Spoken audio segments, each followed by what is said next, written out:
Step off the red carpet!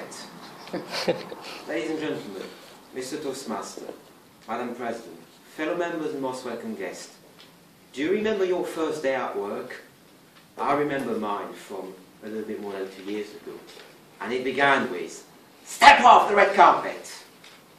Now I can all sense that you're thinking, oh Florian, you've been a naughty boy, you probably were disrupting your arrival of the Queen or Prince Charles or some other royalty, or maybe the company CEO, or perhaps the power station director that actually no one likes.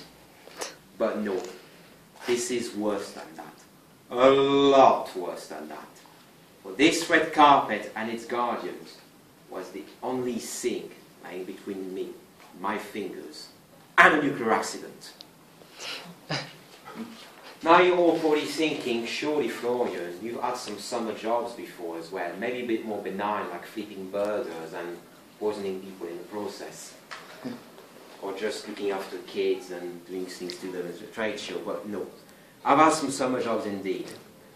The first one involved airplanes and their maintenance procedures, and I had to clear out all the ones that were not necessary anymore. As we all know, what was the worst that could happen? Nothing, because planes fly by magic, don't they?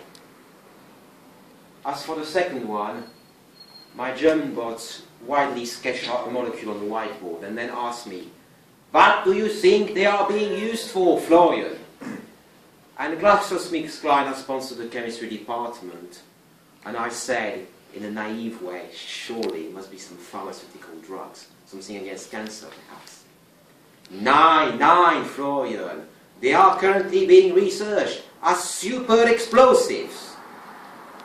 Bam! Gone was the chance to make my life by becoming the grand drug lord of hexaisland isoversatone, CL20 or CLAC, as I would have renamed it, to sell it to the OAP on the streets of Bath, because we all know that these people consume a lot of drugs, don't they?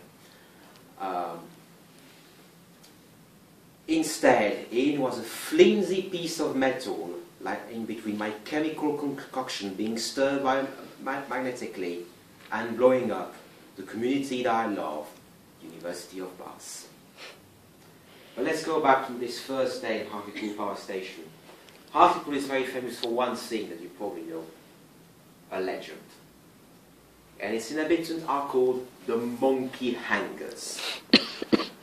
Now, as we all know, the further north you go, the more exotic things become in the British Isles. So much that in the far tip of the Isle, men wear skirts and paint their faces blue. How exotic is that? Back in the Napoleonic War, a French frigate sunk in Hartlepool, and the only survivor was a monkey that washed ashore, just like a frog really. So the local must have said, he washed ashore, amphibian, Frenchman, let's hang him. So they hanged him. This could have been my fate if I had created an accident. Being the 21st century incarnation of the eye legend of the eye monkey of Hartlepool, to kind of make it a little bit more modern and marketable in this day and age. I started work at 7 AM that day as part of the morning shift. I was very keen and very awake, and I stepped in the CCR, Central Control Room, the deck of a starship that actually merely turns neutron into electron and is static. A graduate trainee, said the supervisor on duty. What a nice welcome. And then the other guy next to me said, do you see this red carpet on the floor there, lying just by the controller? Yes. Step off it! Okay, what a lovely way to begin my first day at work. All of my colleagues arrived, and I got paired up with John.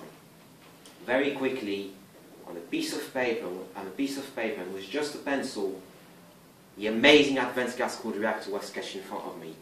This was it. This is what I was starting this job for. To learn the secrets of a beast worthy of a red carpet were being sketched out in front of me on a small piece of paper. It's an hour later. Do you see these buttons there, over there, on that screen? Yes. Touch them all together and what's displayed on the screen will change. Okay, a mere hour after I have arrived, not only am I asked to step on the red carpet, that I just was kind of angry and thought to be like that, was playing with the control, probably playing on the floor in the process, but to touch the button, to play with the tip of my fingers, was the entree of the beast herself. rod's position, steam temperature and pressure. One by one, the formats were shown to my keen eyes, and the secrets of the beast showed themselves to me. What I quickly discovered during the next few days and weeks is what was lying between me and the nuclear accident was a very experienced nuclear engineer indeed. A computer that is actually about the size of this room, and it's a latest piece of technology. It's called the Ferranti Argus. The company has gone bust, and the computer itself is 40 years old. But it works fine, it doesn't bug at least.